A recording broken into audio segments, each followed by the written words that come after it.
You're listening to BQN. Assimilate the audio.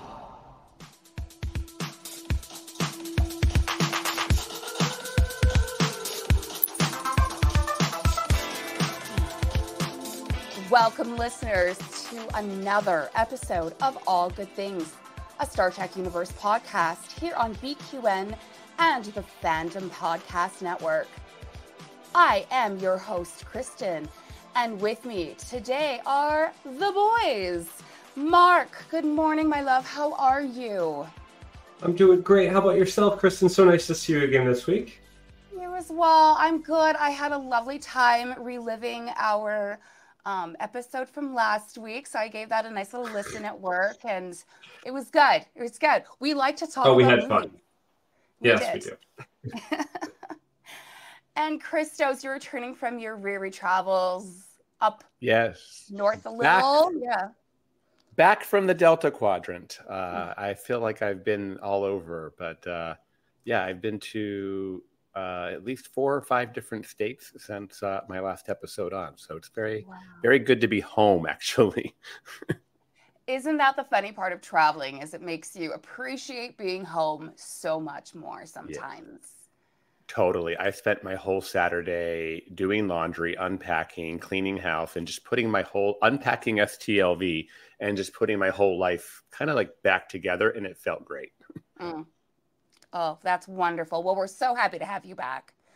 And Kelvin, the traveler as well. How was Amsterdam? It was lovely. Thank you for the All Good World shout out as well last week. That was cool. I've been saying to everyone, I felt so dismissive that I'd never been to Amsterdam before now. 43 years old, and it's a 45-minute flight. It is so close. And I've always dismissed it because I don't smoke weed, and it's like legalized over there. So I was like, nah, I don't want to go. And how terrible that is when it's such a beautiful, beautiful city.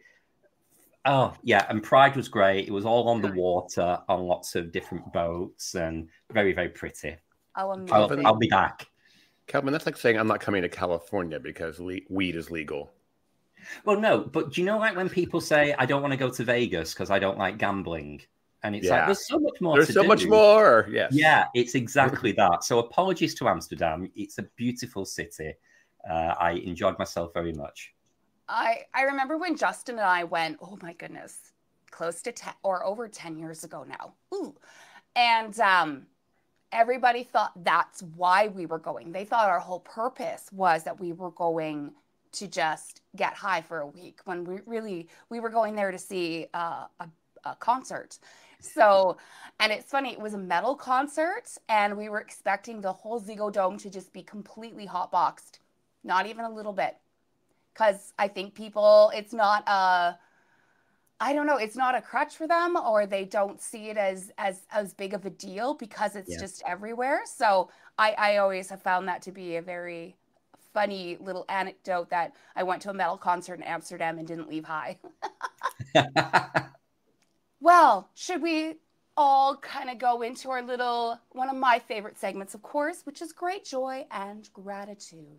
Great joy and gratitude. So, Christos, you have a lot to be thankful for and be grateful for, with getting to see so many wonderful people this week, both from within our crew and some Trek royalty. Tell me, my great joy and gratitude is wanting to hear all about your time at STLV. And that will be my great joy and gratitude. It was an amazing STLV as far as they go. I felt like this was honestly, it's like the first year that it really, truly felt to be like it was before the pandemic. It's just been kind of slowly getting back there, between the con moving to Bali's and face masks being mandatory at one point. And last year was the strike, and people couldn't even talk about Star Trek. So this year is the first year since 2019 that it really felt like the regular con. I kind of just said that out loud for the first time. It makes sense, I guess. But it was a big one. That there was a lot of star power there. there's a lot of love for Star Trek. Of course, my favorite part is just seeing all of my friends and all the Star Trek crew and hanging out with everybody. I got this, I hadn't seen Christian Carter in a year and a half face to face. So it was because of us, me not going on things, him not going to things. So it was great to catch up with him. He was my roomie for the week. So that was great. We had a lot of morning talking time, having our coffee and just really catching up. Of course, my birthday was while I was there. So everyone took me to a really nice dinner at Crossroads, and it was just great to be surrounded by the Trek love. Of course, like the Rio is in the process of being remodeled, and I was fortunate to get one of the remodeled rooms, so it no longer felt like a dump and was really nice. And the old buffet has been torn down. It's been replaced by this really nice food court with lots of different options, and it's slowly getting there. I think by next year, it's going to be, probably 100% remodeled, and it'll be really nice. So that was good. Star Power, there was there's no lacking of it. I mean, everybody was there, and then some. Some of my highlight was probably not even a Star Trek moment, but was getting to meet Mary McDonnell from Battlestar Galactica, President Roslin. She was so gracious. We had like a 5-minute conversation talking about strong women in sci-fi. And I thought she was just so good. And we're talking about it's like, oh yeah, I get to tell her how much, her character and Kate Mulgrews and Gates McFadden. And she's like, those are all my friends. I'm like, you guys should make something together. And it's like, so that's our new Star Trek spinoff is going to be these women. I love but, that. I feel like I'm rambling, but yeah, I got to meet Tarina and Tara Rosling. Oh, she was so nice and so gracious. A lot of firsts for me in those terms. A couple celebrities that I'd never been to the cons before, but were there. Got to talk to Tawny Newsome a bit. Finally got a good picture with Kate Mulgrew. I mean, I got a great picture with Gates and Marina and all the love. My funny story, and then I'm going to pass this on, was I posted a picture of me and Gates McFadden on Instagram and tagged STLV.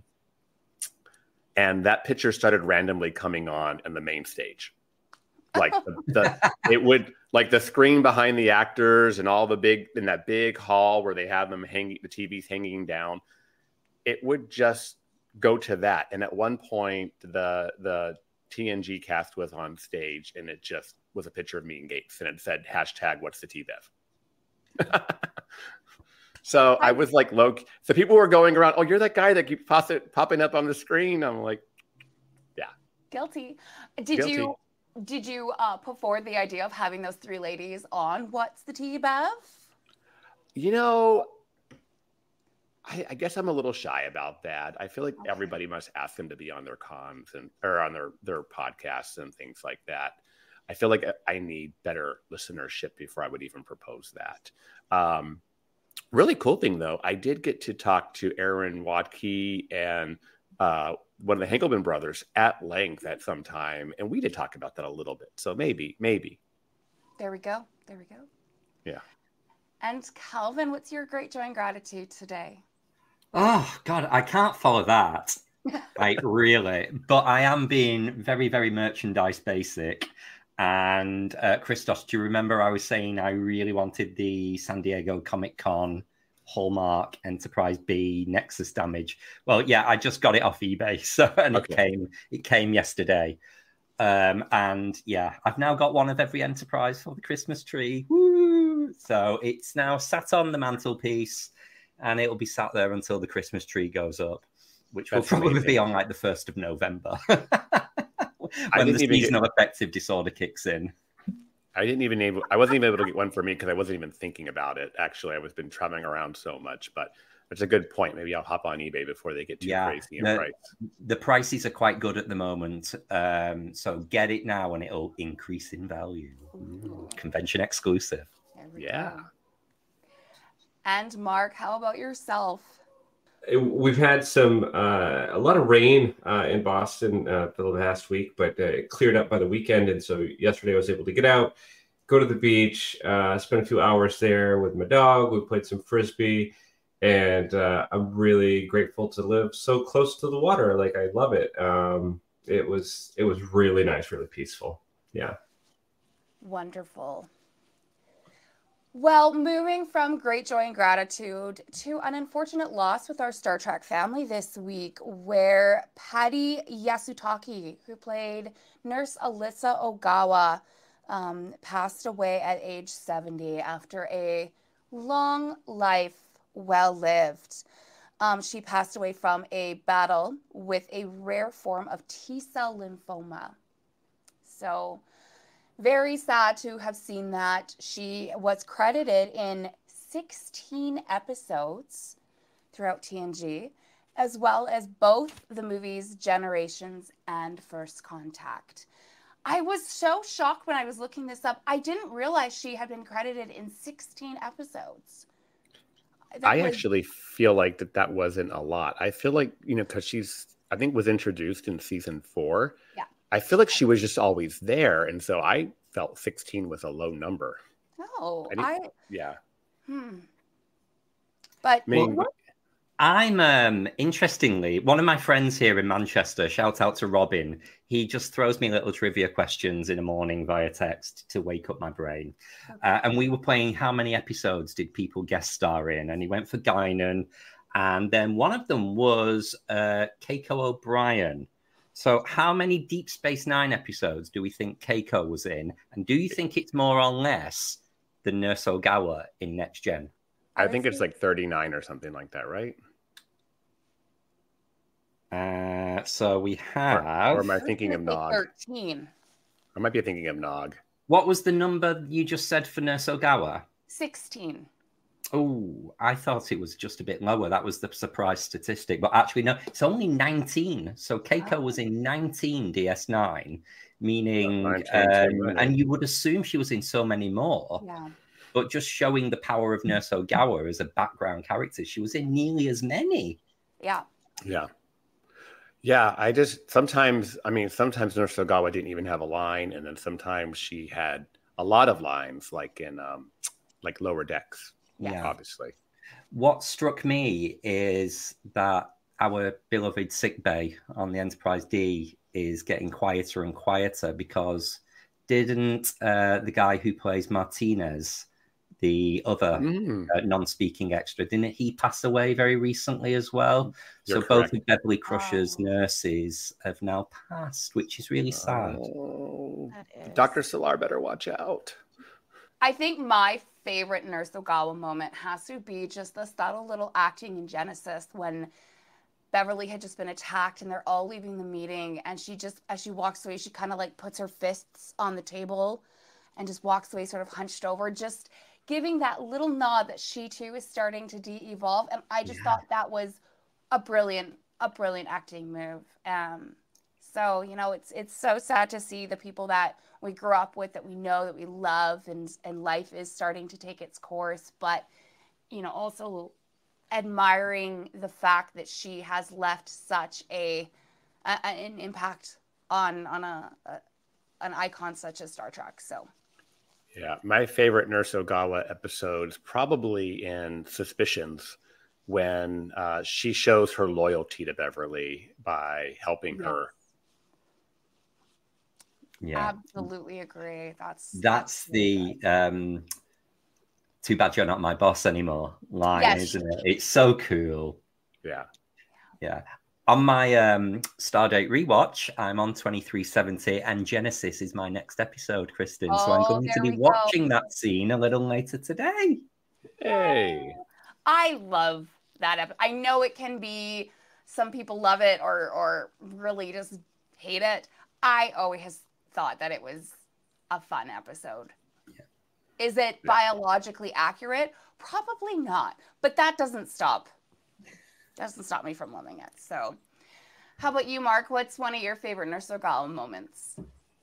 Oh, Jesus. I feel like, what you guys had mentioned already about her feeling as though she was part from the beginning.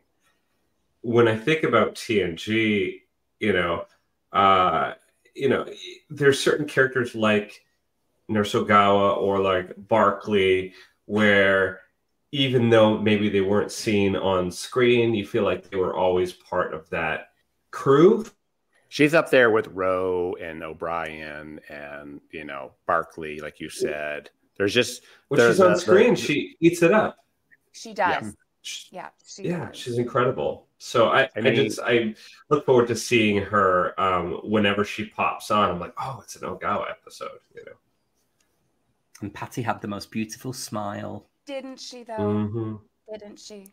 So. Oh my God! That when she lost her baby, oh my God, I was crushed, because you would have been feeling for the character, and then to go through that trauma, like it wasn't shown on screen, but you're just like, you know, gut wrenched. Well, and doesn't her baby save the day in Genesis? Like, sure So that was kind of a backhanded thing, but I think they wanted to show impact and all good things on what was happening. Mm-hmm. Yeah. So today's topic, Kelvin, do you want to introduce us? What are we talking about today? Today, we are continuing our evolution of a species with part 3, the Ferengi. So we've previously covered Andorians and the Q continuum. Yes, indeed. And I have to say, it was so difficult developing what we were going to talk about today and how to sum up the history and evolution of the Ferengi that would fit into a 1-hour show. I don't think it's any secret. I love the Ferengi. They hold a special place in my heart. They are a nuanced and deeply rich species, and they've been greatly underestimated by the fandom. They've just been seen as a joke and a comic relief throughout the run of Trek. But in fact, I think they've had one of the most substantial societal revolutions of almost any other species on Trek. And the fact they were constantly underestimated could almost be a point of strength and a smart tactic if it was done purposefully. So for today, though, I did choose to narrow our concentration just to their development and what happened in DS9 with a review of some key players and events with the transformation of Ferenginar. I am really looking forward to this conversation, Kristin, because I am not the biggest fan of the Ferengi. Okay. And I am one of those people who find them a little bit one-note, monoculture, greedy, and nothing else. All right. So I'm hoping I come away from today with a new perspective. I am excited to see if I can sway you. I actually pulled out some of my old political theory books to sort of influence the discussion today. So Kristin really did her homework. I did. I would say I'm right there in Kelvin's corner here, so I'm ready for this conversation because I'm more of a not my favorite. I will say though, I don't think of any of these evolution talks that we've had so far and how we're going to have, will we ever take on a species that changed so much from its inception on the show to what it became. Absolutely. And I think that's really cool. Yes. And I love this quote by Ira Stephen Baird that he had about Ferengis. And he said, "To me, the Ferengi, even more than O'Brien, are the closest to 20th century human beings on the show. They're us. They have the energy of the 20th century human being. They have drive. They have greed. They have the sense of self that we do. You can't trust them until you can trust them. And once you understand them, they're quite wonderful. And like us, they're constantly rising above their limitations. And what more can you ask of anyone?" And I just thought that perfectly summed up, like you said, Christos, about the move from where they first started to what they tried next to what finally landed sort of as a storyline in DS9. I love that. So the first topic that we're going to talk about with the Ferengi are their history and their biology. So just sort of talking about their history within the development in the Star Trek show. So not actually the history of Ferengi. We don't have enough time for that. They go back millennia. So, Christos, do you want to give us a few little blurbs about the history of the Ferengi development? Well, sure thing. And let me just grab a first couple here. So first off, Gene Roddenberry created the idea of the Ferengi with Herbert Wright. So we guess this is another thing we can throw back to Gene Roddenberry. Although I think what we ended up with the Ferengi, Gene died kind of around early season 5 of TNG. So he would not live to see what would become of the Ferengi. No. But we wouldn't have gotten started without Gene. So once again, we owe, we know the great bird of the galaxy, a little something there. The overall idea of the Ferengi was Gene's, as I said, but he tapped Wright to develop the species itself, resulting in Wright penning the first 2 episodes to feature the Ferengi, both The Last Outpost and The Battle, both season 1 episodes. And Wright has been dubbed the father of the Ferengi. What a cool title to have, where you are the father or mother or parentage of such an impactful part of Trek. So I would, oh my goodness, I'd love that. The Moogie. Yeah. The Moogie of the Ferengi. Yes, I love that. Wouldn't it be more the Grand Nagus? I'm now thinking, what's the father version of Moogie? Is it like Fugi? Oh my god. I don't know if that's ever been talked about, but maybe we can make it Fugi, because I kind of love that. Christos is holding up his copy of The Rules of Acquisition, which I too have that book. And I got mine signed by Armin on the cruise earlier this year. Oh wow, I didn't know that. That's one of my special, yes. This is actually vintage. I should take better care of it. I didn't realize this was from 1995. This is an original. Yeah, mine too. And my coworker gave it to me because she was moving, and she's like, "It's Star Trek. Do you want it?" Yes, absolutely. I'm waiting for someone to do that with me with A Stitch in Time and be like, "Do you want this? It's just an old book." I will take that off your hands. Yeah, and put it straight on eBay. No, I don't know. It's so valuable. I know. It's so valuable. I think it's worth more to me as a possession. Yes. I can always make isn't The Rules of Acquisition just kind of like the art of the deal, but for Star Trek? Yeah. I mean, look at me. I'm embracing my Ferengi. You're getting a free book off a colleague, and opportunity plus instinct equals profit. Let's make Ferengi great again. Okay. You know what? As a cat lady, I take offense to any reference to that man and his party. He is orange. Okay, I'm done. Little orange greedy one. He is. Oh, is Trump a real life Ferengi? No, they deserve better. They deserve better, as will come apparent. They deserve better. As we talk. Well, he's not got the lobes for it. He's had one shot off. No. All right. All right. We are off the rails. Good done. We are spiraling, and I'm loving every moment of it. One of the things that I found funny was the Ferengi were meant to be reintroduced to be the new antagonists for the Federation, because they were now at peace with the Klingons. Right. So Wright did look at what would be the best way of doing this. So in the 60s, it was mimicking the Cold War and the two sides of that, and making the Klingons on one side and the Federation on the other. With the Ferengi, he was looking around Hollywood and seeing the constant greed and cutthroat ethos of agents and lawyers. And so the Ferengi were developed to represent that aspect of the human condition, which was in complete contrast to the Federation's rejection of money. So, that was the goal. Whether or not that was reached, we'll talk about it. But we do look a little bit at the reception of the Ferengi in a bit here, but it was I thought it was a clever way of having some social commentary with the introduction of a new foe.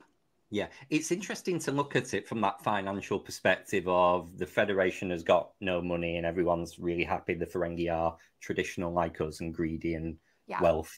And when you stand them alone, it's really interesting. But when you get to DS9 and the two cultures merge, you then get Federation people supposedly having the money to pay for things in quarks. And I think it's even been done on lower decks. It's like, we don't even have money, so we don't need these things. I'll just replicate it. So I think that concept got a little bit messy once we got to DS9. It did, but I also really enjoyed the culture clash that we saw on DS9, especially in the early seasons where they were trying to sort of live and let live. You do what you want, we'll do what we want as long as we're not treading on one another. Well, except the Ferengi would tread on you if they saw the profit in it. But it was very interesting. Everything from watching Nog not being able to go to school through to how are they going to convince Quark that it was worth his financial interest to stay on DS9. There was a lot happening in that. Yeah. Can I just take this next point, because this has got me all over it. So we're calling this the codpiece conjecture. So there was a debate between Wright and Roddenberry about the sex fetish of the Ferengi, with Gene wanting them all well endowed with huge codpieces, and went into details about their potential sex positions. Wright reminded him that this is a family show airing at prime time. Gene's a right old perv, isn't it? I love it. I mean, Deanna almost had three boobs. Like I said, there's always the graphic or the novelization of the motion picture. I mean, we've got a little bit of peek into this guy's head a few times. I mean, these little kinks. But wouldn't Gene love it? Because, we didn't get the codpiece conjecture, but Ferengi are probably the most sexualized species on, with the whole Umox joke coming around constantly. I was nearly sick when we were covering Little Green Men at the concept of Nog receiving Umox right in front of his dad. It's all there. It's all there, and it all came from that little bit with Gene. It did. And I always found it interesting too, because Gene wanted this well endowment and huge codpiece, but they were always going to be shorter stature people. So just to put an idea, could you imagine Armin Shimmerman with a gigantic codpiece fighting the bridge crew? I mean, the comedy. Where's that? Oh my. Oh. I got you. Oh my. There we go. Oh, and I just felt like it would have been this even a more absurd looking species if they just were kind of, not proportioned in that respect. But I'm going to choose to think it's there, but very well concealed now. And, I'm understanding Lita in a whole new light. There we go. Oh, when I was doing research, there's a picture on Wikipedia, and it's very clearly cosplayers as Rom and Lita. And the caption underneath just says, Ferengi cosplay with a miscellaneous Bajoran woman. I was like, stop. Like, nothing about this was random. That was a very obviously specific cosplay that was done very well, because the lady looked exactly like Lita. It was actually quite impressive. Ferengi comes from the Persian word Ferengi, which means Frank, and it was the word used to refer to the European traders who first made contact with Parisians, and it eventually became to mean the word foreigner. I love that.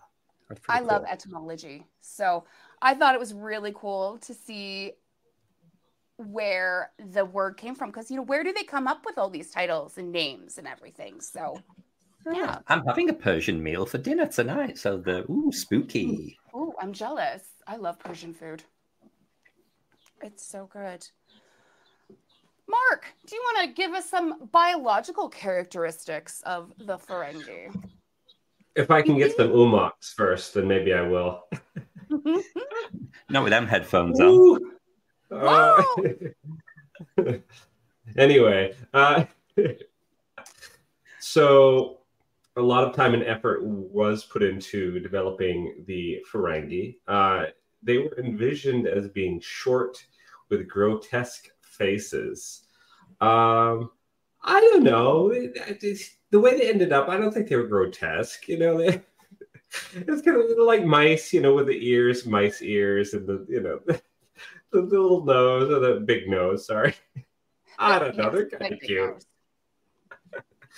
I don't think they're ugly. I think there's been uglier aliens for sure in TNG than the Ferengi. It's true. It's true. Oh, you know what I always regret though is we never got to see a baby Ferengi. Because why am I picturing them being super cute little orange whatnots with gigantic ears? I don't know. I just see them as being it would probably be paramount to child abuse to putting a baby through all those prosthetics and makeup to make it happen. So maybe we could do it with CGI now. Yeah. Probably. They did that CGI with Klingon baby in Discovery. Yeah. Was the Borg baby on Voyager CGI, or was that an actual baby? That was the baby. They glued shit to its head. I think they did that too in, was it Best of Both Worlds? Or no, it might have been. Q-Who, yeah. Yeah, where they just pull the drawer and there's all the, I'm like, okay. Okay. Sure. Okay, we're gonna do that. Why you just mentioned that, I must give a shout out. There was this cosplayer at Destination Trek the other week, and she had her baby on a harness. He was like toddling around, so maybe 18 months, 2 years, dressed as a Borg, and it was Borg baby getting all the attention. But the mother was pregnant, and she had a sign maturation chamber on her. It was great. Oh. Good people raising their babies right. I tell you, that's how we dig ourselves out of a hole. And of course, the biggest physical characteristic that we all know of the Ferengis are their big ears. And the intention was always going to be that they were to have better than average hearing, which I love that we do see that reflected several times throughout Trek, where noises happen and the screech and the recoiling of the Ferengi does occur. Mm-hmm. Yes. Yeah. Now, I have a question about that. I don't know if this is going to come up or not, but we're talking about Little Green Men, that episode in particular. And is it their universal translators are inside of their head? It's like an implant because they're like hitting their heads. That was never sort of explained. I don't really understand it. Kelvin, do you understand it at all? Well, you're right in that it was never explained, and it was never really made clear over whether it is an implant or whether it's a natural function of the Ferengi brain, almost. And they were kind of like tinker. It's probably an implant if they were putting tweezers in their ear and trying to turn it on, turn it off, with a bit of percussive maintenance. But yeah, I think it was a cool development. And again, it's the whole business negotiation advantage of having good hearing to be able to pick up on a deal. So, And they were always going to be developed as having a 4-lobed brain, which meant that they were going to be impervious to mind reading. Yeah. So that was, again, always the goal, is to have that as a defense against, betazoids and whatnot, again, for business deals. If you got to hold your cards tight, right? So if you can have your mind read, well, that sort of, the whole point is lost then. I love that they were described as hairless humanoids with protruding cupped ears and dressed in strange clothing. Their accent is arrogant, their eyes beady, and their fingernails blue. Very random. Blue fingernails. Very random. Blue fingernails. Sure. Because if we get blue fingernails, we go to the hospital. Right? Girl, you got sepsis. Yeah. How's your blood oxygen level? It doesn't look good. Doesn't look good. No. And then Andrew Probert worked with Michael Westmore to refine the final product that we know today. Some of the drafts included these really long chins, which they've got some early drafts online that you can see, and it was actually quite disturbing. I'm glad they didn't stick with it. And then the other one were these big Vulcan bat-like ears that they eventually just said, what if we just bring them around to the forehead? I think I've seen a sketch of that. It's reminding me of something. Yeah, it was. Yeah. I didn't like the early drafts. I feel like being influenced by that more when they went ahead and was working on Discovery. So when they did the Discovery Ferengi, I think they were more influenced by the original art than what was done in the 90s, because it is very reminiscent of that. And we're always going to see that, right? That reimagining of species from series to series. It's such an important point, Mark, that you bring up the Discovery Ferengi if we're talking about the biology, because do you remember the stink that it caused in just the trailers for the new season of Discovery when we saw that Federation Council member Ferengi, or if they were even Federation, I think they were. And everyone was kicking off. It was like the Klingons all over again. But that's just because the Ferengi had such this strong aesthetic that hasn't really changed a huge amount from the Last Outpost to, well, Voyager, basically, or Enterprise, should we say. So, kudos for them remaining unchanged for so long and not needing to be altered. Yeah. But when we did go back to Picard and we see them in Picard, they look more reminiscent of the 90s Ferengi when you're talking season 3. Yeah. Right. And that was probably more the Terry Metalis influence there of, trying to dial things back a little bit and get it to 90s Trek. If you want to make things tickled. New, tickled on your ears. If you want to, change things, that's fine, but there still has to be some sort of a callback to the tradition that people know for that familiarity. We're humans. We like that. We like to be able to recognize certain things. So speaking of evolution, though, Ferengi teeth apparently became a TNG pastime of Westmore, where he took it upon himself to constantly be evolving the look of the dentures for each individual actor playing a Ferengi. And so some of them had a lot of spaces, some of them had a lot of crossovers, some had the dual lines of teeth. It was his passion, almost sounds like, to really play up these grotesque dentures, and there are no two sets that are alike. I always think of Rom's teeth because he had this snaggle tooth. He had a lot happening in his mouth. That was not good. How did that not get how did he put a shirt on? Did he roll his lips over his teeth, or because I would be worried about getting your shirt stuck on that sucker every time you get dressed. Maybe they went. Everything gets zipped from behind. Oh, touche. Honestly, I think that is how they handled the costuming. I think he could beam in and out of his clothes. Just press a button and it beams onto him. You know what? He's a very, very talented engineer. That's very much potential for him.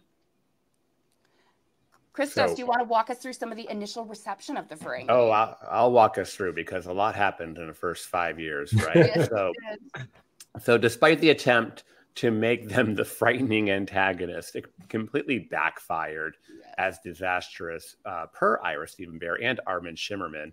And basically they were relegated as being lame and only used in season 1 in those first 2 episodes. They were not, they were not threatening at all. Hey, maybe they did need that cod piece or something. I don't know, to make it more interesting. But Michael Piller joined the show in season 3. And I think all of us remember that the show did start changing greatly for the better in season 3, and with Michael Piller kind of coming on as showrunner, and he decided to bring him back in The Price. As you call, I think that was the one where maybe we're negotiating over the wormhole. Is that the one? Basically not bringing him back as threatening adversaries, but weasels and vermin, and basically kind of really introducing the first signs we see of that business element of the Ferengi, I think. And and by season 5, I think we saw them again later that season with Menage a Troy, right? They were a little mean and menacing in that episode for sure. But also we start to see some of the comical side, the Umoks and all that stuff coming in.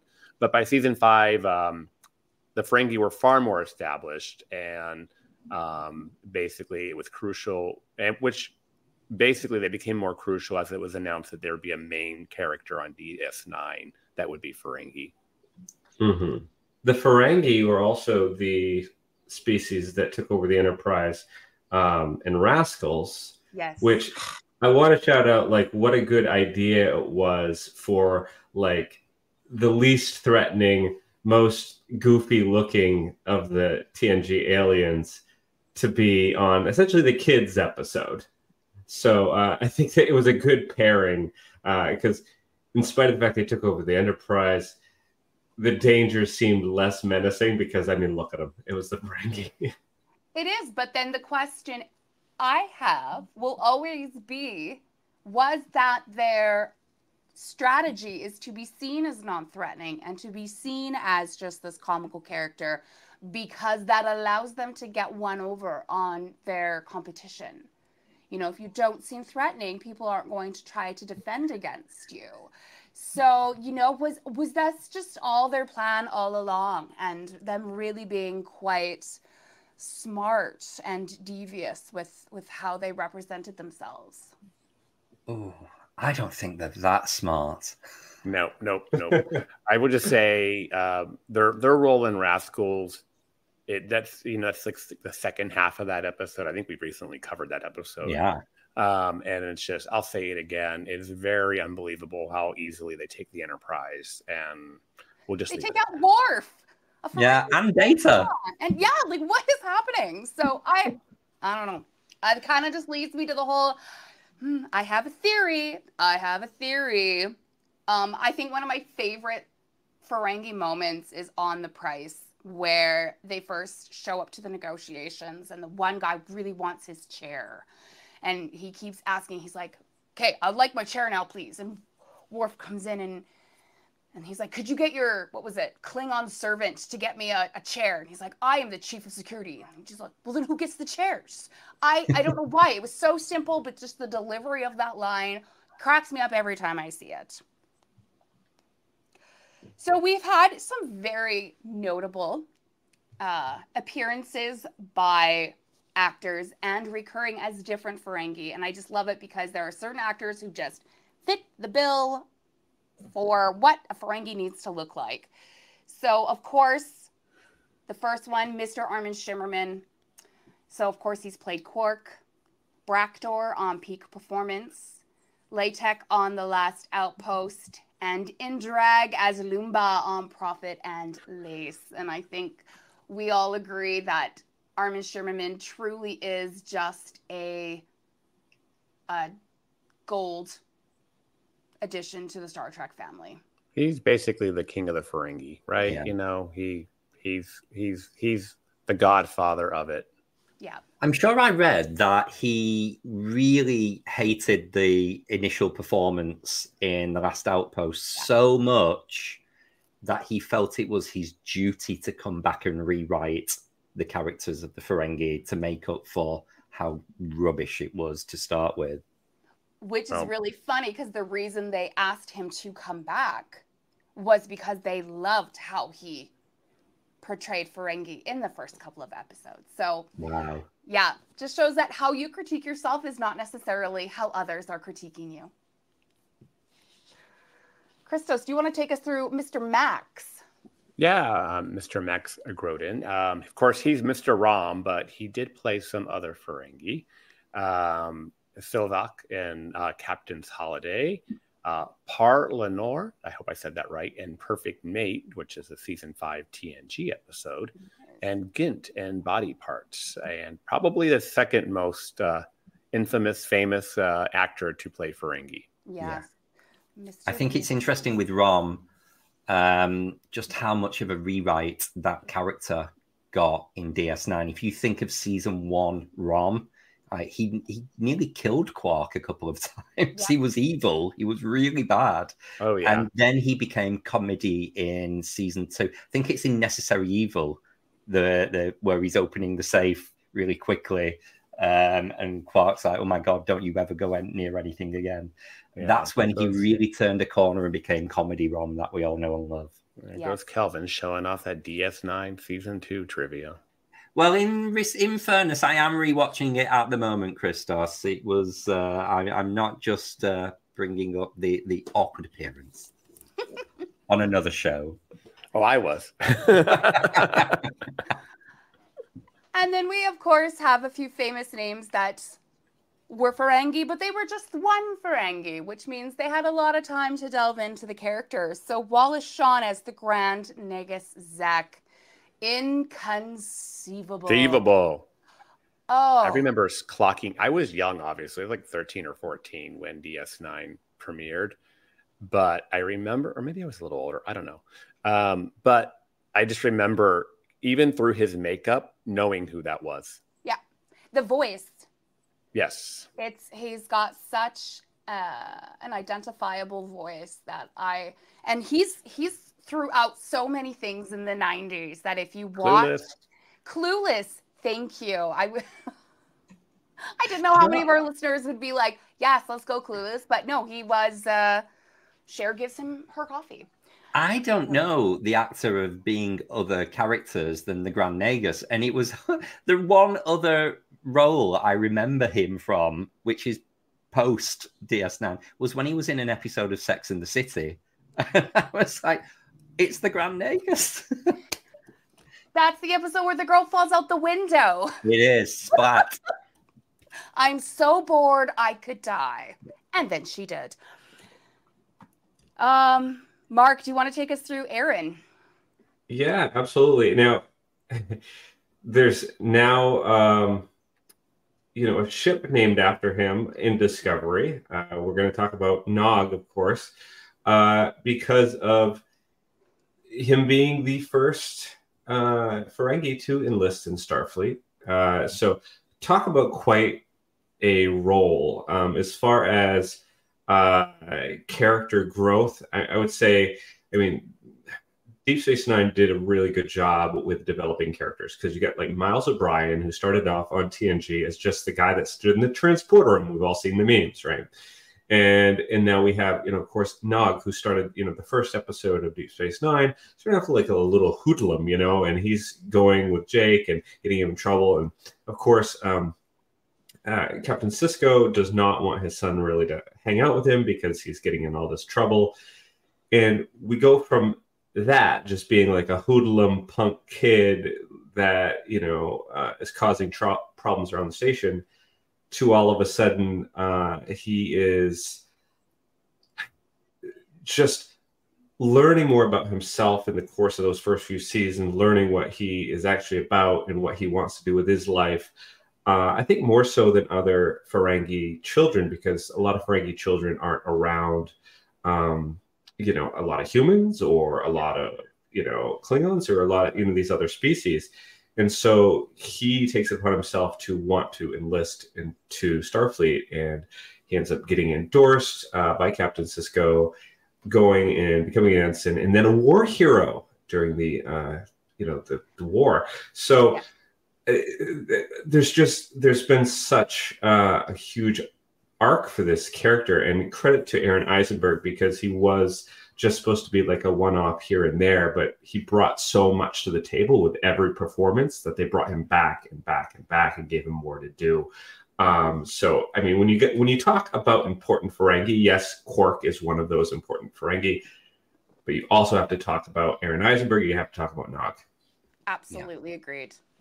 Can I just point out as well that Deep Space Nine tried so hard to do the anti-Wesley Crusher with Jake, no interest in being in Starfleet, and then suddenly realized, well, what are we going to do? So almost it was a bit of a failed concept with Jake, and actually with Nog, we want people's journey to Starfleet because we're all fans of Starfleet watching the show. So what do you do with someone who's no interest in Star Trek being on Star Trek as a character? And by the end of Deep Space Nine, Nog was in a lot more episodes than Jake. His character development was much more interesting than Jake's, I found. True. And when you had the Federation at war, there really was no place for Jake. No. I mean, I'm a reporter, but, that only goes so far. Just ask J.D. Vance. Well, if we can get him off the couch. And away from dolphins. Oh, my. I'll take the next one because... Yes, please do. Jeffrey Combs as Brunt FCA is like one of my favorite Ferengi. Brunt FCA. Is it Ferengi Commerce Association, right? Yeah, something like that. But he's just so by the book. He's he's very much a Ferengi. He's got his job. He's the liquidator, I believe. And he's just always stirring shit. I mean, that's what he does. Yeah. And I was just watching the magnificent Ferengi today, and he's even there, just there, causing problems. And I love the way my favorite performance of Brunt is at the very end of DS9 when Quark thinks he's about to become the Grand Nagus, and Brunt FCA comes back, and he's kissing Quark's ass right down to like doing his toenails and all that stuff. And then it turns out that Rom's going to be the Grand Nagus, and he just like completely flips the script, and whatever he was doing for Quark, he's now doing for Rom. And I'm like, that I just love Brunt. Absolutely, I do as well. And while we're on Jeffrey, before we move on, don't forget he was also Krem, the Ferengi, in Acquisition on Enterprise. Yes, he was. So actually, if you think Armin, Max, and Jeffrey have all played multiple Ferengis. There we go. Is it Ferengis or just Ferengi? I just say Ferengi. Plural. I just have it as the same. Yeah, plural. Yeah. Mm-hmm. Yeah. Yeah. And then the next one I wanted to bring up was Hamilton Camp was the actor who played Lek. And Lek isn't maybe the most well-known Ferengi, but he was hired by Quark to go and rescue Moogie when she was abducted by the Dominion. So he did play a big part in that. And also he was a professional eliminator, but unlike most Ferengi, he was more interested in honing his combat skills than in earning profit. I wanted to include him because he starts to show that there are Ferengi who are interested in other pursuits other than profit. They're there. And it was interesting to see how they got peppered in throughout the run, showing that there is diversity within the species. And Dr. Rhaegar from Suspicions. Dr. Rhaegar, yes, of course, Suspicions. That I always felt really, really bad for him, where he didn't get to see his invention. I know, that's always the sad one. Who wants to take Ishka? I know I just did one, but I'm going to take it because Ishka, i.e. Moogie, was played by two actresses, actually. The first would be Cicely Adams, and the second would be Andrea Martin. And I don't know how many of you realize that Andrea Martin is Aunt Vula in My Big Fat Greek Wedding. And that is one of my favorite characters of all time, is Aunt Vula. In fact, I had a thought that maybe I should do a drag persona called Thuvlaki and base her off of Aunt Vula. So the fact that Ishka is Aunt Vula is perfect. And then last but certainly not least, we have Helena Udi, who played Pell, who was one of the first female Ferengi we saw on screen play a substantial role. And we are actually going to talk about her coming up quite a little bit in depth. So when I was sort of mentioning how are we going to look at the Ferengi's development, I really wanted to look at the arc over DS9 and their move in their societal revolution. So looking back a little bit at Ferenginar, their culture was centralized around the idea of profit and, of course, adhering to the rules of acquisition. Their economic system grew out of a simple bartering to eventually become one of the most notable in interstellar commerce. However, misogyny and patriarchy meant the exclusion of women from being able to pursue profit. That eliminated, and this is a specific number I found, 53.3% of the population from being able to contribute to the GDP. So in Ferengi, 53.3% of the population were women. Keeping women at home, naked, and not allowing our political views or opinions seems to actually be very apropos to some of the discussions happening in politics today, where a lot of people are looking to try to get back to that sort of makeup, but that was very much how the planet ran.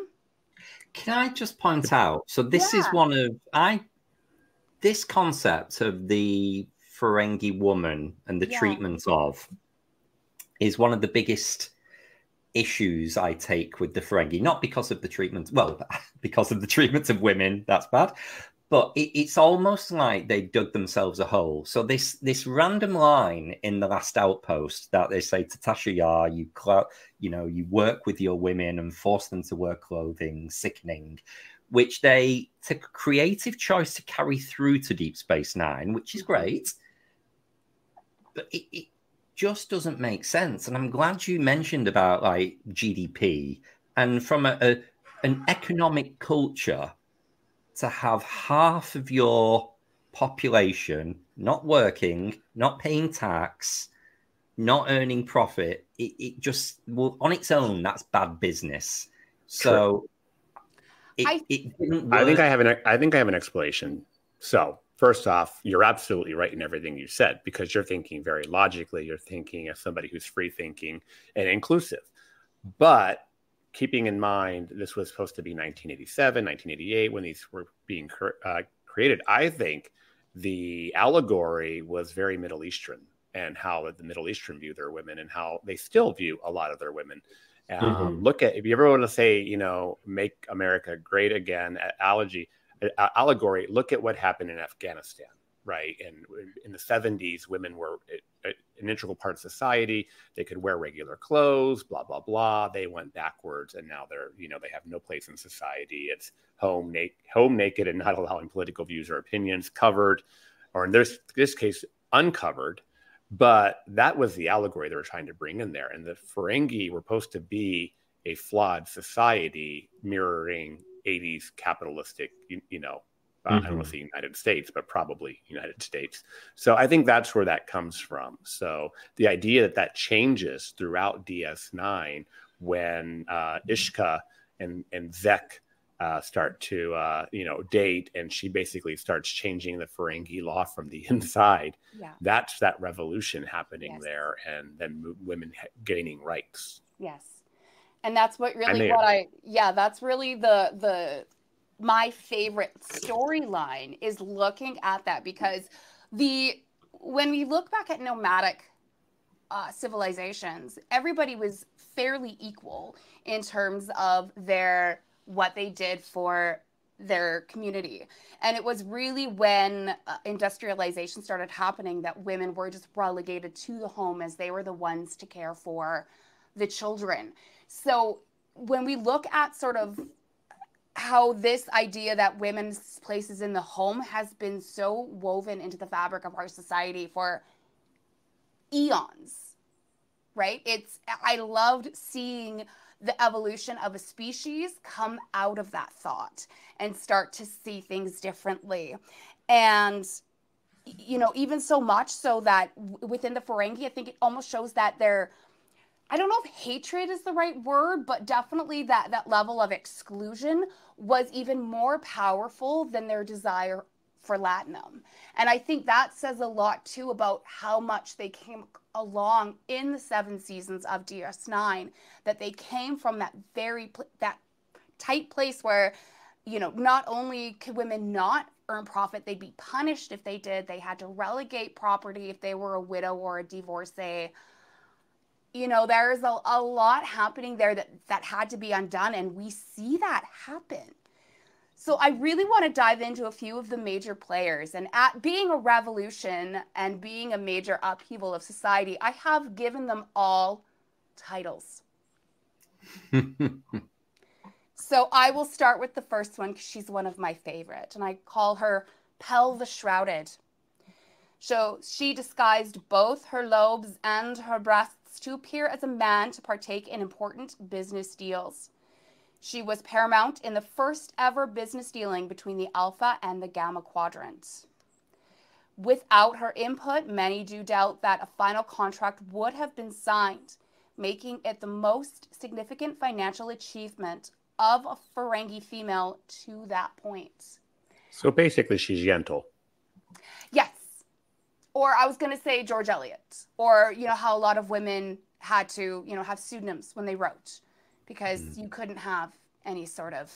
Or Victoria. You could also argue that she discovered the Dominion, because it was the first ever mention of the Dominion in Deep Space Nine was in that episode, and that was the game to get the Docide to admit and point the Ferengi towards them. So she was such a powerful female figure. And I think seeing her come in and starting to figure out her ways to supersede the rules in which she had been born, I think really starts to show those seeds of discontentment that were existing. And to think of over half of a planet now, how many of them had the same sort of inclinations bubbling up inside them? I have one of my favorite Dax moments from the Rules of Acquisition episode, when Dax is talking to Pell and Pell reveals that they're in love with Quark. That was a reveal before I'm a female. And Jadzia was just fine. She was like, you love him, don't you? You love him, thinking it was a man on man. And then the next conversation was, well, I'm female. And that was the shock. So I just love that little very gay acceptance moment from Jadzia when we really didn't get that lot in Trek back then. It was noticed. I will take Ishka, the revolutionary. So her theory was the right to wear clothing, and this would give women pockets. What would they put in these pockets? Latinum. So they would need to get jobs to get Latinum, and after getting it, they would want to spend it. And this would double the number of people working, spending, and the overall contribution to the planet's commerce. All right, okay, thank you. That's what I'm answering my own doubts here. So by dating one Grand Nagus and being the mother to the incumbent Nagus, her influence would be felt far and wide. Yeah. She was love it. Powerful force. She was something to be reckoned with. And I love the episode where she does get punished and she's got to pay back the money, and she pays back a substantial amount. And then it is revealed that that's only a tiny little bit of what she actually had. And I was like, work queen, you go. So I have always loved Ishka. And knowing how to work the system, knowing how to, you know, always have the ear of whoever is in charge is a big way to sort of start to get ripples of change going. Yeah, manipulation isn't always a bad thing. It is not. It is not, especially when that person, those who you are manipulating, are keeping you under their boots. Sure. Let's talk about Zek the Relentless. He gave women the right to wear clothing, whereby he was immediately exiled to DS9 and superseded by Brunt FCA. While on DS9, Zek set up a makeshift government where he continued his work to convince Ferengi businessmen of the importance of moving towards the integration of women and into the economic system there. So, Zek was quite the revolutionary as well, whether by the influence of Ishka and just by being the one that got it done. So kudos to Zek. Yes. And I love that he was dethroned, he was exiled, but that did not stop his work. He did not relent. He kept moving towards this goal that he saw. And eventually, of course, we all know that he was successful in getting his place back through the help of Quark, who we'll talk about next. But I just love that. Okay, well, everything's changed. I'm not exactly in the same space of power that I was, but that's not going to stop me going for my goal. And I really enjoyed that. Mark, you want to take the next one? The next one is Lunda, the clandestine. So Quark undergoes procedures to appear female to influence the founder of the Slug O'Cola. Is it Niva? Niva, of the importance of this movement. His influence led to the reinstatement of Zek.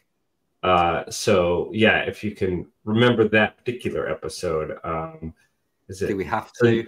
Niva's the other Ferengi, right? And sort of falls for Quark, dressed as Lumba.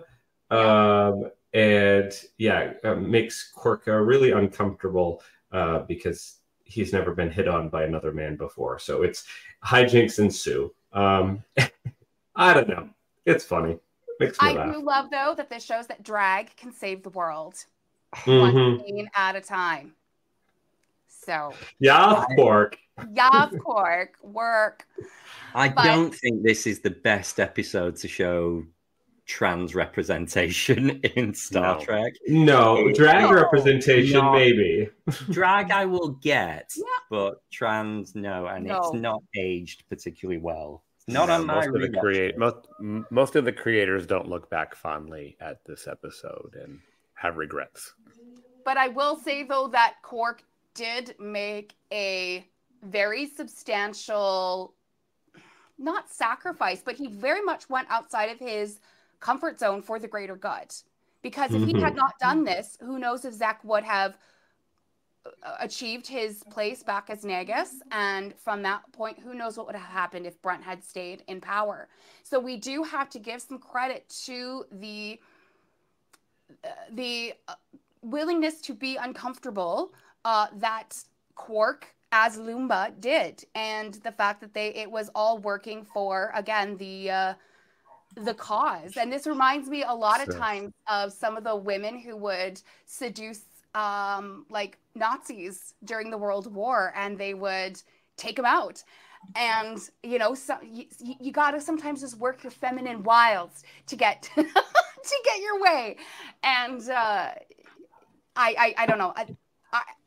It hasn't aged well in certain respects, absolutely, but in terms of its importance to the storyline, I do have to kind of give it that credit.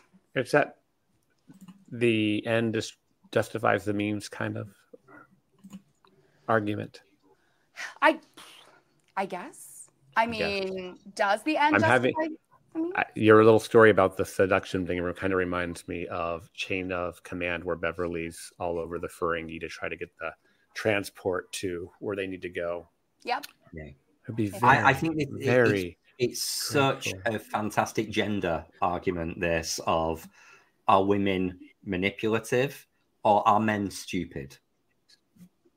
You know, I find this subject of women getting what they want, and that term, feminine wiles, I find it fascinating. I know. Through the study of gender. Yes. And having somebody in my life once tell me to learn how to use my feminine wiles, I've had that used to me. And I'm going, well, I'm more than that. Thank you. But I can't say that I haven't, you know, I winked and maybe flirted my way out of a couple speeding tickets. So, you know, sometimes you just got to work the system. And then lastly, but certainly not least, is Rom the Transformational. So he found a perfect balance between keeping certain traditions of Ferengi commerce alive, but supported the move of women to become equal. And this can be seen in Lower Decks. And this is why I love Lower Decks, is it allows us to have these little callbacks to the Trek from the 90s. So so when Lita and Rom are on the Cerritos in Lower Decks, we can still see that they're quite driven by their Latin. What did they sell them? Or what did they try to sell them? Was it a scarf or some sort of piece of clothing or whatever? And they were giving them the marked up price, and it was you know, you could still see that there, but it was now in this place of a woman by his side. And by 2381, clothed females can be seen in public. And going back, the Sluggo Cola commercial shows women choosing men who drink the cola over those who don't. And this lends to the idea that now female Ferengi have more active agency in choosing their mates. And then by 2383, the first female Damon can be seen in Prodigy. What a journey. Cool. What a journey. And do you know what? Just the little bits in Lower Decks and Prodigy to finish that off or just continue where DS9 ended has really moved it forward so much. It has. If anything, it's just a little signal that things continued, right? Not regressed. They didn't fall backwards on the progress. Yeah, which I love to see. So really what we saw was that the Ferengi were able to keep their democratic capitalism roots. So they kept that in place, but they achieved a Marxist-like change in society's superstructures through the changes we saw in their law, morality, politics, fashion, and entertainment. And this occurred through a complete shift in its economic substructures, which are the means and modes of production. So I don't want people adding me that I'm a commie or whatever. No, what I'm saying is from a political theory perspective, Marx saw that the entirety of society's superstructures, so like I said, you know, the law, religion, all of that, were directly influenced by how the society makes and manages its economy.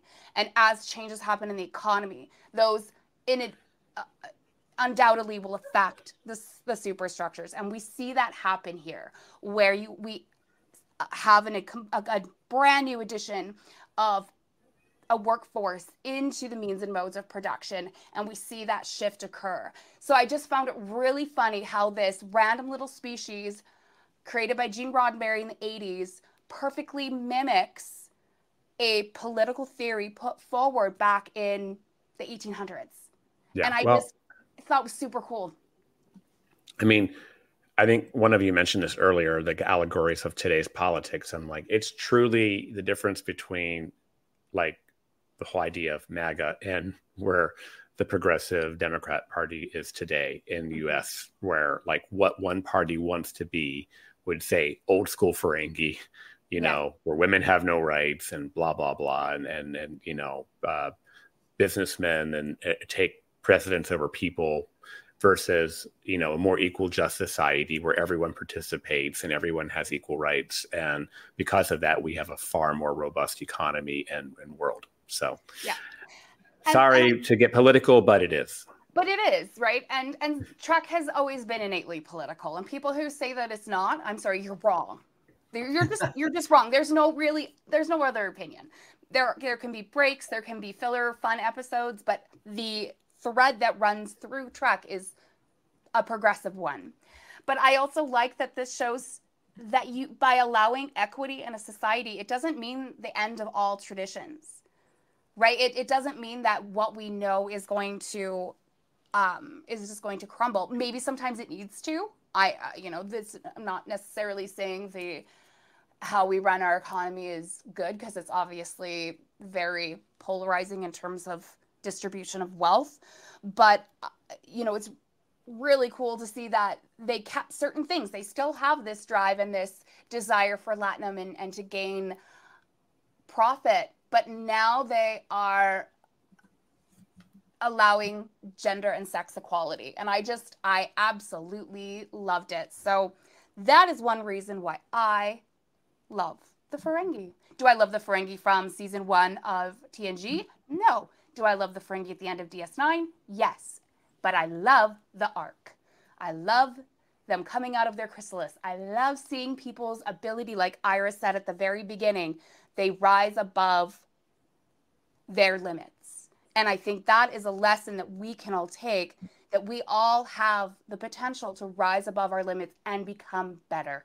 So really, the Ferengi could easily have a second part in this Evolution of a Species series. So if we ever get to that point, dibs on hosting that one as well. I've got so much more to talk about. But you know, I just really wanted to say that I do believe that when you look at them through a different perspective, you can see the quality of this race. So, Yeah.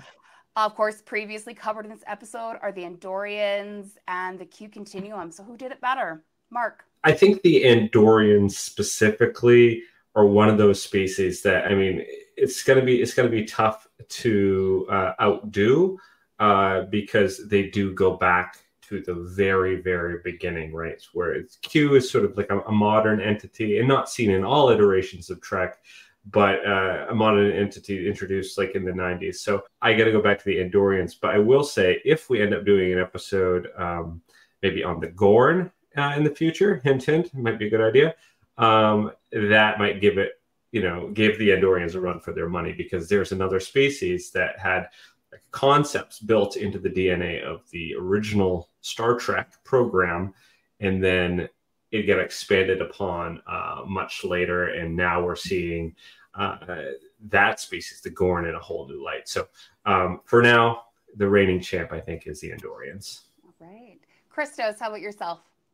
I would say the Ferengi, and I'm going to say that only because we have, if you actually look at screen time, they exceed the Andorians and Q for that matter, you know, and we got to see far more lore and world building and whatnot. I mean, we get some Andorians a lot more in Enterprise, but still not to the extent that we got the Ferengi. And if you really think about it, except for the few references that we've made to Prodigy, Lower Decks, and a little bit in Star Trek Picard, you know, the Ferengi have had a nice 25-year rest. So I would say we're kind of ready to dive back into Ferengi lore. And I see an opening with this new comedy show that Tawny Newsom's putting together. And I want to say there's probably almost, and knowing that Tawny's a big DS9 fan, I almost predict that we will see Ferengi if this show actually happens. I love that idea. I hope you are right. That would make me so happy. Well, look at you. You're like glowing. I am. And Kelvin, how about yourself? I'm going to go Ferengi. If you recall at the top of the episode, I said I'm not the biggest fan of Ferengi, but when I look at the lens of this episode theme, the evolution is hard to deny. And when you discuss it so passionately that, like you have just done, Kristin, there's a lot of talking points. The Andorians I see as quite binary in that they were on screen, we didn't really know anything about them, and then they were so fleshed out in Enterprise that they went from 1 to 100. Whereas Ferengi, we've had like a decade of Ferengi in the Berman era, going from one thing to another, and we enjoyed every step of the way. And we've just talked about how Lower Decks and Prodigy continue to push that. So I think the evolution of the Ferengi is the best episode we've done so far in this series. And what about you, Kristin? Obviously the Ferengi. I just writing this, I was like, I could just write a master's thesis on, you know, Marxist theory as represented in the development of Ferengi culture over the course of DS9, right? Like it writes itself, really. So this is just something that I've always absolutely adored about this species, and of course just DS9 being my favorite iteration of Trek that it took place in. And that's probably one reason why I love DS9 so much. So altogether, though, you got to give it credit, and it's an example for us that we can always get better. We have endless potential to be more accepting, more inclusive, and just better. What shows are on BQN, you ask? Well, here's a rundown of some podcasts you might be interested in. All Good Things, a Star Trek Universe podcast covering all of Trek, hosted by Amy, Mark, Christos, Kelvin, and Kristin. Whether you've got Xbox or Nintendo, check out Bargain Bin Gamer, a YouTube show hosted by Davey, a self-proclaimed gamer who specializes in reviewing and showcasing affordable video games. 2 episodes enter the arena, 1 comes out victorious. Join hosts Joe and Kevin and a guest as they debate which should win the Batleth battle. Grab your popcorn as you listen to Cinema Z, a film discussion and review podcast showcasing films you probably missed but should definitely check out. Hosted by Mark and Matt. Don your apron for The Food Replicator, where Matthew eats and drinks his way through the Star Trek cocktail and 3 cookbooks. Beam Aboard Galaxy Class, a Star Trek Next Generation podcast covering all of TNG, hosted by Steven. In order to not repeat it, listen to History with the Szilagys, a snippet of historical events from around the world, hosted by Chrissy and Jason. For the newest Trek coverage, check out Infinite Diversity, hosted by Chrissy and Thad. Curl up with a good book and delve into Beta Canon with Peter, host of the online Trek Book Club on Twitter, and his new companion, Trek Book Club podcast.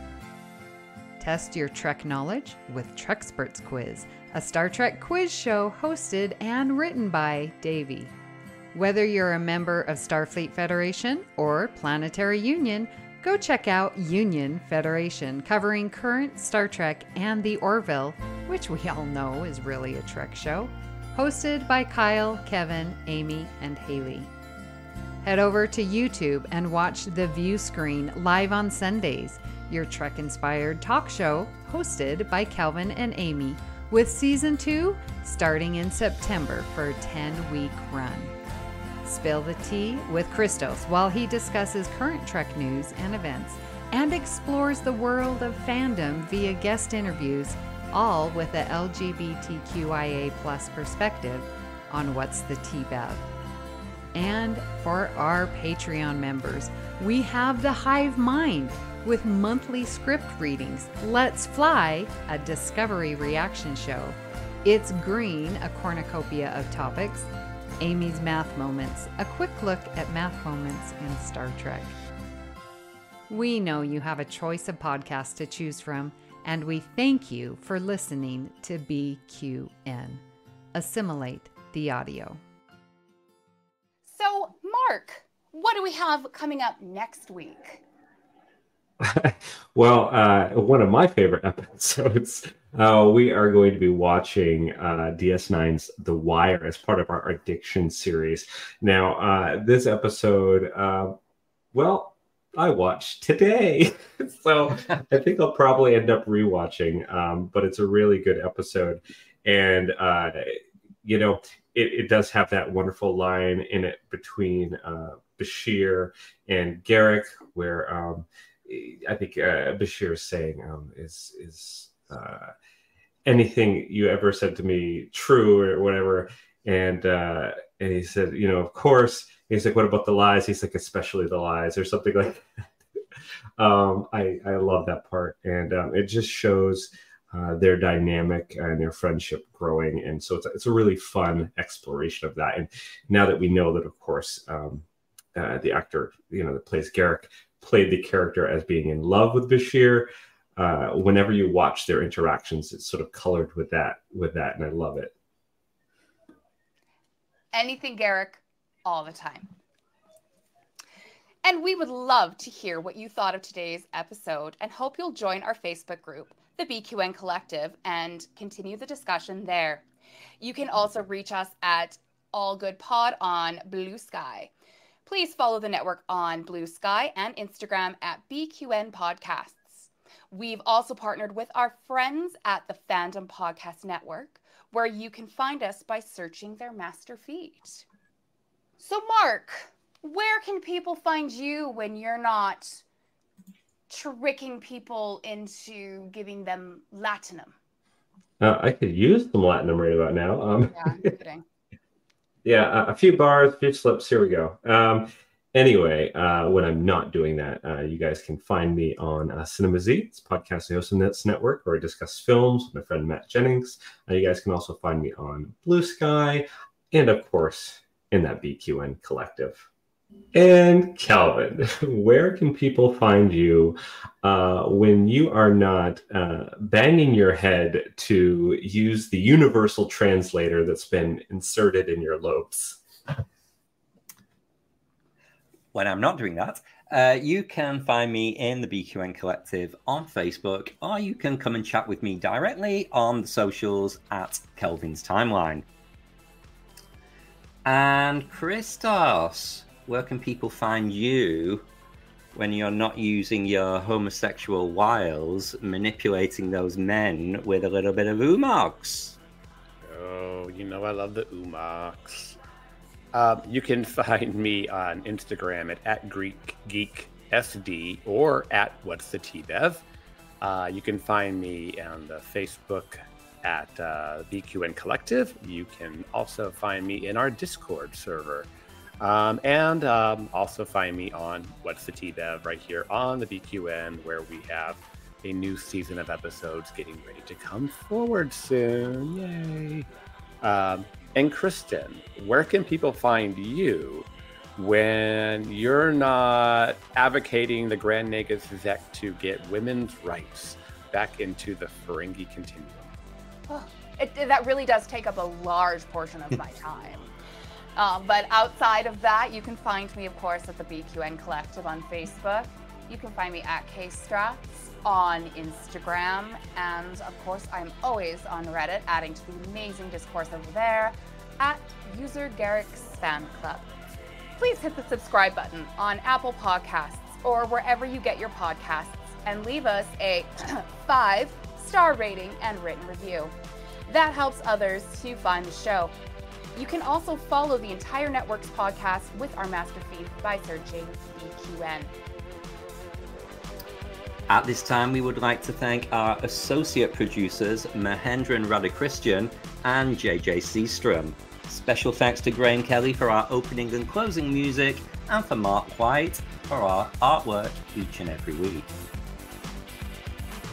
If you'd like to help us keep all of our shows coming to you each week, you can become a patron of the network on Patreon. We will add you to the Hive Mind Facebook group, where you can also enjoy It's Green, Amy's Math Moments, and other network perks with a monthly subscription of $5 or more. You can join our meetings on the Hive Mind Roundtable discussion on the second Saturday of each month. Visit patreon.com/BQN to get all the details and watch your messages. Thank you for listening. We hope you'll join us as we search out all good things. Oh, Robin Curtis is fine. If Amy was here, she'd tell you all about it. Oh, no, it's Susie Paxton. My God, I've got my people wrong. Edit! My Trexpert. Oh, we're throwing out some titles here.